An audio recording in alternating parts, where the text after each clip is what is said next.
Hi, welcome to the course of Data Structures. Today, we're going to talk about implementation of the Q abstract data type using arrays in C.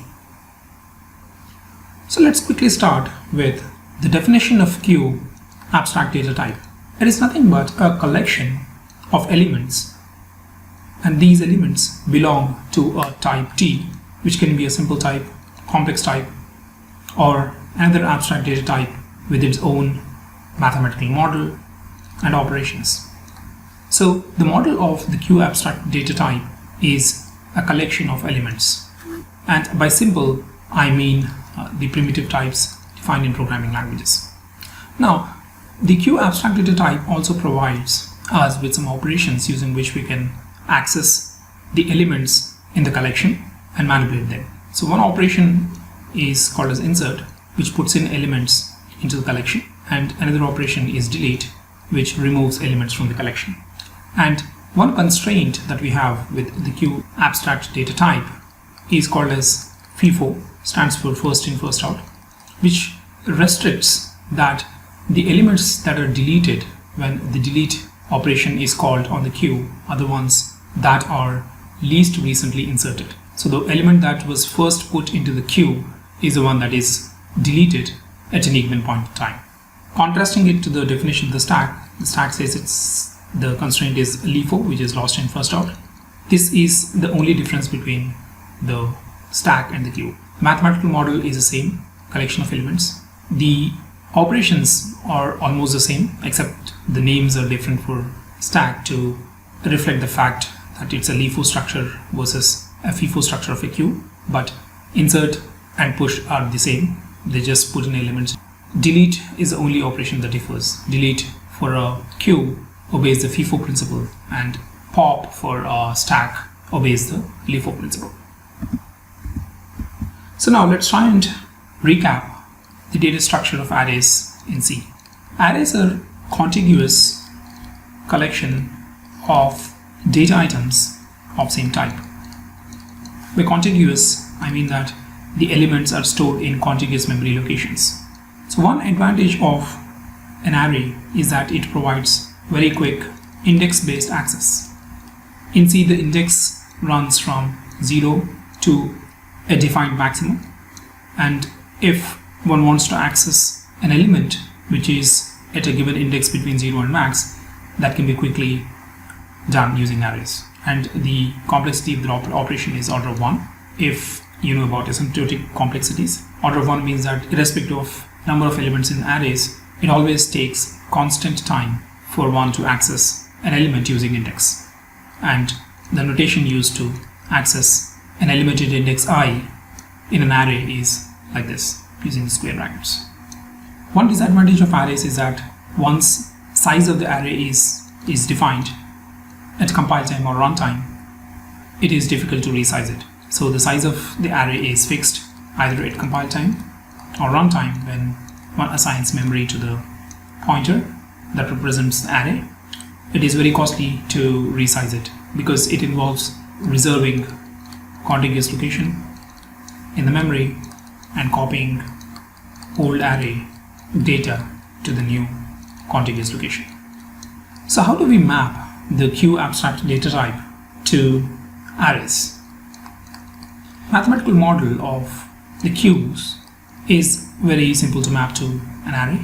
Mathematical model of Q is a collection, and obviously array as well is a collection. So all the elements of the collection that a queue represents can be accommodated as elements in array. But how do you incorporate the constraint of FIFO, which is when one tries to delete elements from the collection, that is when one deletes the elements from the array? How do you make sure that you only delete those elements which are the least recently inserted? And that is where we rely on the list abstract data type, which has many implementations, and one of them uses arrays. So to describe the solution here, list abstract data type is also defined as a collection, and the collection is ordered with each element of the collection taking the form of t comma I, where t is the data element which can belong to a type t, which can be a simple type, also known as primitive type. It can be a complex type like arrays, structs. I mean, the elements can themselves be arrays, and it can also be a different abstract data type with its own set of model plus operations. And I is an index, you can also call it ordinal, which will be helping us in ordering the elements of the collection. So we can say which element is the first element, second element, and so on. We also had operations defined on list, which are insert, which inserts an element E at an ordinal I, and we have delete, which can delete an element at index I. We have size, which gives us a number of elements in the list. We have get element at index, which takes an index, and the list gives us the element at the given index. And then we have get index, which gives us an elements index. So we already looked at how we can implement the list abstract data type using arrays. So we also looked at how we can implement list abstract data type using linked list. So we are going to now rely on the list implementation that uses arrays to support the FIFO constraint for our queue abstract data type. So what we're going to do is implement queue abstract data type using the list implementation backed by arrays. In doing so, we should make sure that we only make calls using the contract that is defined by the list abstract data type and which is implemented by our list array implementation, so that we can easily switch between implementations of the list if needed. So we just call the methods defined in the list abstract data types. So we only call the insert, delete, size, get element at index, get index, and so on. So to give a brief idea about the implementation plan for the queue abstract data type using arrays, let's see how we can implement insert on the queue given an element. So let's consider this is the array, and these are the indexes of the array. So let's take an example. So let's say we are trying to insert an element 1 into the queue. So 1 is inserted at the 0th index. Also good so far. Now let's try to insert 2 into the array. So we have to insert it using the, so to contrast the inserts of the queue from the inserts of the list, we just will name the insert of the queue as queue insert. So we have to implement this queue insert in the form of the insert of the list implementation. So this will be represented as the list insert. At index, the element is 1, the index is 0, and this is the list. So this is the list implementation backed by obviously an array. And when we insert the second element, we call the insert of the list at the same index 0. So what happens if we insert element at 0 is that the element that was inserted before is right shifted by 1 ordinal to the right, and then the new element is inserted here. And let's say we insert another element 3 comma q. This would lead to the same call being called with a different argument of 3. The index would remain the same, which is 0 for all the calls. This would mean that we have to right shift the list, which is backed by an array of course, by 1 index to give room for the new element, which is 3. So this would mean that 1 is copied over to this place, 2 is copied over to this place, and then we put 3 here, and so on. So all we do is we insert the elements into the list from the left. Now the tricky part is how we should implement delete. So queue delete, it is implemented in terms of the delete operation of the list by calling the list's delete with the parameter of the size of the list minus 1. So obviously when we call inserts, the size of the list would be incremented by 1. So after insert of 1, the size would be 1, After insert of 2, the size would be 2. After insert of 3, the size would be 3. Now, when we try to delete after the insert of 3, the size of the list would be 3. 3 minus 1 is 2. So we have to delete the element at the second index. So this is deleted, and then your size becomes 2. When you call the next delete, it would again call the size of L minus 1 associated with the list's delete, and this would actually remove this 2 out of the list. So if you observe, 2 and 1 are deleted in the order in which the constraint first in first out is obeyed. So first was the first to be inserted into the queue, and that is the one that is to be deleted first, and then 2 was the next to be inserted, and that will be deleted the next.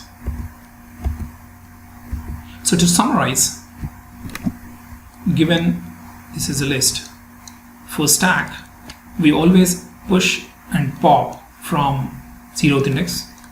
So when you're pushing for the stacks implementation, you insert an element at 0th index and then right shift the rest of the array. So it involves right shifting. So this is push. And for pop, you have to do a left shifting, so that when you remove element from the 0th index, the next element that is to be popped should be placed at 0th index, and the rest of the array as well is left shifted by 1 index. In the case of queue, the insert is implemented from the left, the 0th index. This involves, like we have for the stack, this involves right shifting by index, 1 index, and delete is implemented from the right, and this doesn't involve, this is from the index size of the list minus 1, and this does not involve any shifting, but size is decremented as always. So that is the details of the implementation of queue abstract data type using list implementation backed by arrays.